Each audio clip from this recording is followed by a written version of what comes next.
अच्छा बढ़िया। नहीं क्यों? कल तो मेरी हालत लुप हो गई थी भाई वीडियो करते हुए, तुम्हें मालूम नहीं कितना एडिट किया है भाई साहब। जो एंडिंग में तुमने डिलीटेड पार्ट देखा वो ओपनिंग में था, वो भी हेवीली एडिटेड था भाई। अंदर से मेरे मतलब मैंने गोदी मीडिया को देखा बोलते हुए, मेरे अंदर का पत्रकार जाग गया। मैं जरूर से ज्यादा बोल गया, इसलिए मैं बोला था भाई हवा खराब है मेरी। बट यार कल तो मैं सरप्राइज था, आज मैं हार्ट अटैक होते होते रह गया मेरे को। इसीलिए नहीं क्योंकि दवाइयाँ महंगे कर रहे हैं गोदी मीडिया, मतलब मोदी जी अब सच में महंगी कर रहे हैं। कैंसर की दवाई महंगी, हार्ट अटैक जो अभी ट्रेंड में चल रहा है महंगी महंगी।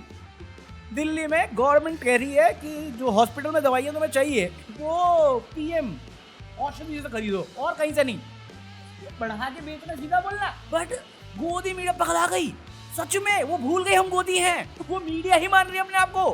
भाई क्या क्या कवर किया उन लोगों ने।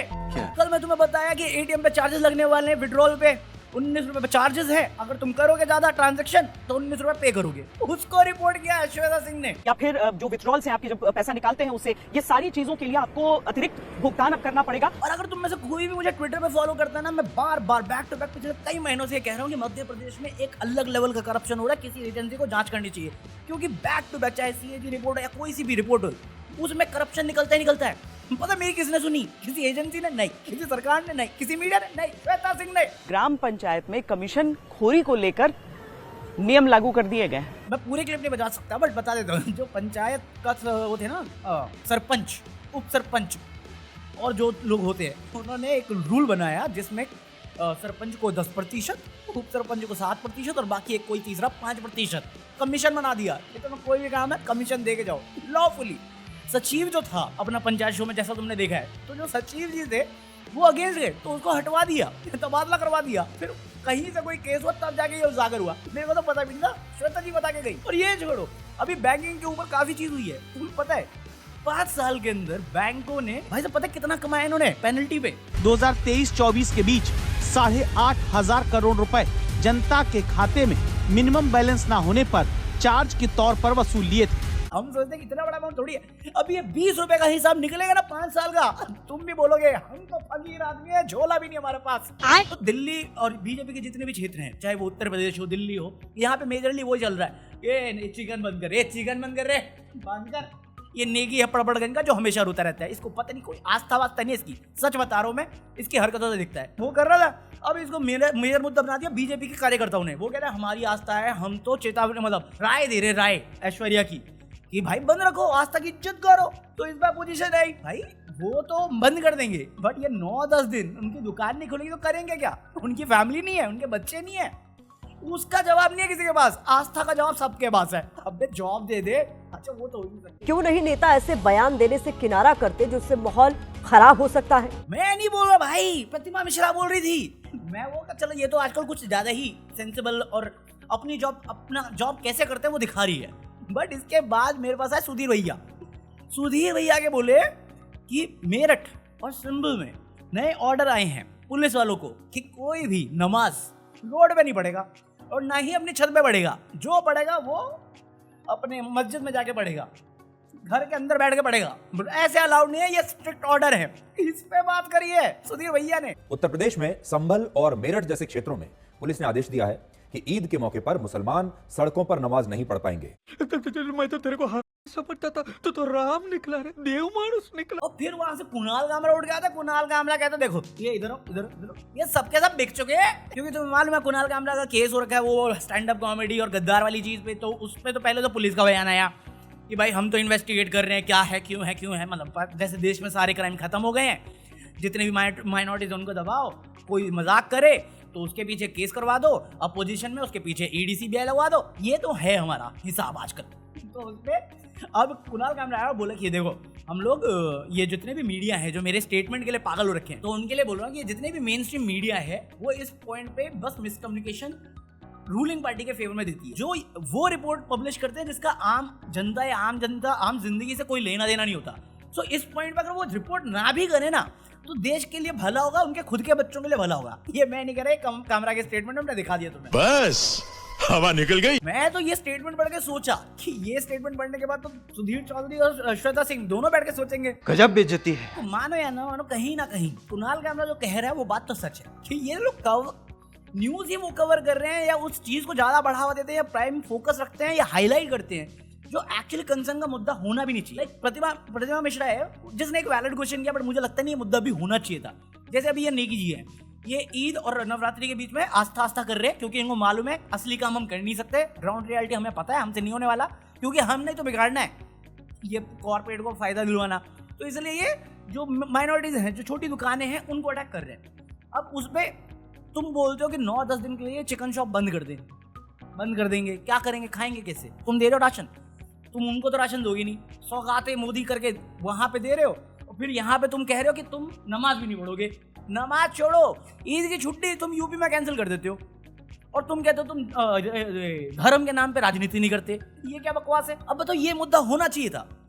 हर बार कोई फेस्टिवल आता है, जैसे होली आया, होली के दिन जुम्मा पड़ गया, उसको तुमने मुद्दा बनाया। ये मुद्दा होना चाहिए था कहीं पे, जहाँ पे हर साल इतने सालों से, जब तुम सरकार में नहीं थे तो भी ये फेस्टिवल आए, खुशी खुशी मनाया गया, पूरे समुदाय द्वारा मनाया गया, तुम इसको मुद्दा बना रहे हो। शिमला में एक कोई स्कूल था, वो ईद सेलिब्रेट करना चाह रहा था, उसको कैंसिल करवा दिया गया क्योंकि किसी मॉब वाली एजेंसी जो भी ये होती है सेना टाइप की, उन्होंने धमकी दी थी कि नहीं होने देंगे।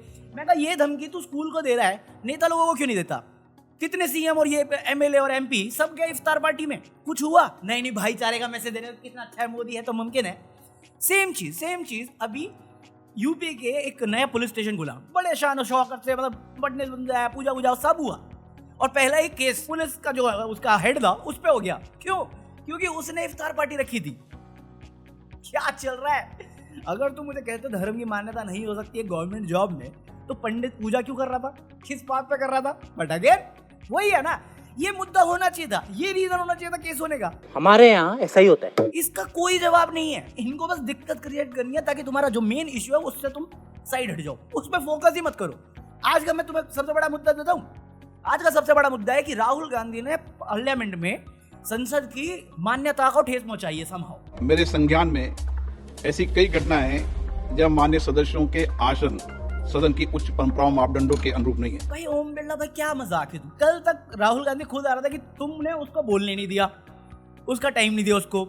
आज तुम ये बयानबाजी कर रहे हो कि राहुल गांधी ने जो किया वो गलत है। चलो मैं मान लेता हूँ, अगर वो गलत है, चलो भाई बहन है वो तो भाई बहन है। ये क्या है?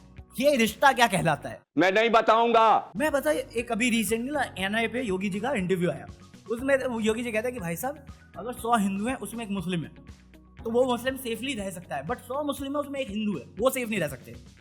मैं कहा ठीक है इधर ये मोदी जी थे, मोदी जी ने कहा कि वो जब बच्चे थे तो वो एक मुस्लिम इलाके में रहते थे और ईद के दिन उनके घर पे खाना नहीं मिलता था क्योंकि खाना पड़ोसी दे जाते थे। तो आपकी आपस में बैठ के बात होती है कि नहीं होती? एक तरफ आपका नेता कहता है देश के गद्दारों को ईद दो यारों को, ऐसा कुछ बोला था ना, सिमिलर अरे यही तो था और क्या था। दूसरी तरफ मोदी जी खुद सौगातें मोदी डाल देते हैं। ये क्या? मोदी जी वो है जो खुद फ्री की रेवड़ी के अगेंस्ट थे, फिर जैसे ही इलेक्शन आया, अरे सौगातें मोदी लो ना यार, ये ड्राई फ्रूट्स खाओगे, ड्राई फ्रूट्स लो ठूसो। सज्जन को क्या तकलीफ है भाई?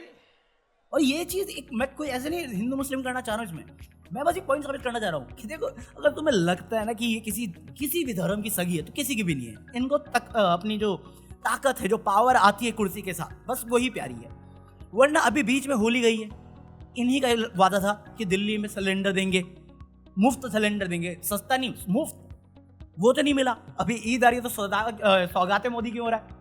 ये इंडिफरेंस क्रिएटिंग कर रहा है, बट देखो ना इनकी प्रेफरेंस कहाँ पे जा रही है, क्यों जा रही है? जोर से बोल के लोगों को स्कीमें बता दे। अभी ये पार्टी फ्री रेवड़ी के खिलाफ है, उसके बाद ये 80 करोड़ लोगों को खाना देते हैं और ये इनकी अचीवमेंट है। तो वो फ्री रेवड़ी क्यों नहीं हुआ? तुम्हारा काम जॉब देना था ना, जॉब दो, काबिल बनाओ, वो ही नहीं करते तुम। आज ये डेटा निकालते हैं कि अनएम्प्लॉयमेंट रेट घटी है और वो डेटा भी क्लियर कट नहीं है। मैं क्रॉस चेक किया, कहता है ये पार्शियली ट्रू है क्योंकि ये जो डेटा यूज कर रहे हैं और एक्चुअल डेटा जो है वो दोनों मैच ही नहीं कर रहा है। ये डिफरेंट सेक्टर में कर रहे हैं, 15 से 29 साल के गैप को काउंट कर रहे हैं, बाकी सारा ओवरऑल नहीं दे रहे हैं। कितना जुमला दोगे? एक तरफ आप बोलते हो हम धर्म की राजनीति नहीं करते, दूसरी तरफ आपके ही नेता लोग आके ये धर्म में इंडिफरेंस क्रिएट करते हैं। वरना मेरठ और संभल में ये डायरेक्शन देने की जरूरत क्या थी? पहले मुझे लगा था ऐसी अफवाह बना रहे हैं या मिस इन्फॉर्मेशन करने की कोशिश कर रहे हैं, फिर मेरे को पुलिस का बयान दिखा कि वो एक्चुअली बोल रहे हैं कि हाँ हमें ऑर्डर आए हैं ये करने के लिए। दूसरी तरफ मीडिया वाले ये पैनल में जो बकवास करते हैं प्राइम टाइम पे, वहाँ पे तुम्हारे लीडर्स जो आते हैं उनको मंदिर मस्जिद से बांट दिया जाता है। ये इमेजिंग है कि अगर तुम्हारा नेता हिंदू है तो पीछे मंदिर है, अगर तुम्हारा नेता मुस्लिम है तो पीछे मस्जिद है। ये क्या मतलब हुआ? और इसके मैंने एक छोटी सी क्लिप देखी थी जहाँ पे जो दूसरा मस्जिद वाला है वो कह रहा है धर्म की बात मत करो, काम की बात करो।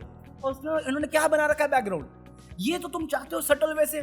भाई साहब हिटलर के बारे में पढ़ना शुरू कर दो ताकि तुम्हें पता रहे आगे क्या होने वाला है। मरना तेरे को डर नहीं लगता? ये गवर्नमेंट से तुम्हें जुमला देना जानती है। ये फालतू के बयानबाजी तुम्हें मीडिया में दिखाती ही इसलिए ताकि तुम मेन टॉपिक मेन इश्यू पर फोकस ना करो। अनएम्प्लॉयमेंट सबसे बड़ा इशू होना चाहिए, हाई टैक्सेस सबसे बड़ा इशू होना चाहिए, इन्फ्लेशन सबसे बड़ा इशू होना चाहिए।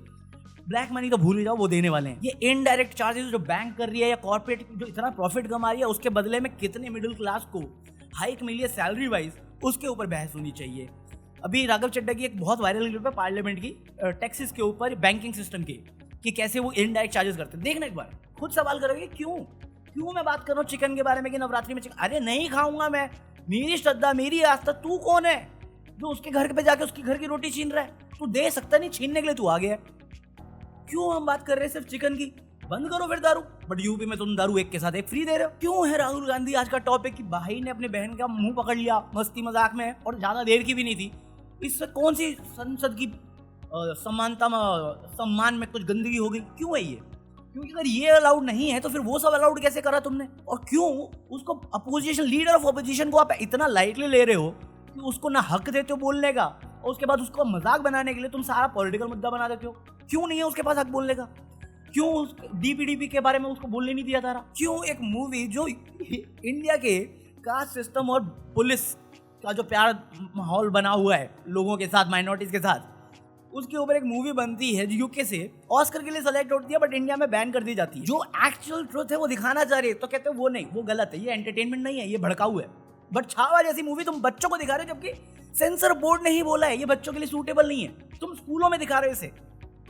ये क्या है? अलग फकीरी। मतलब तुम इसको मुद्दा बना रहे हो बट वहीं पे Amit Shah home minister of India क्या कहता है कि आने वाले 15-20 साल तक कोई नहीं आएगा, भूल जाइए।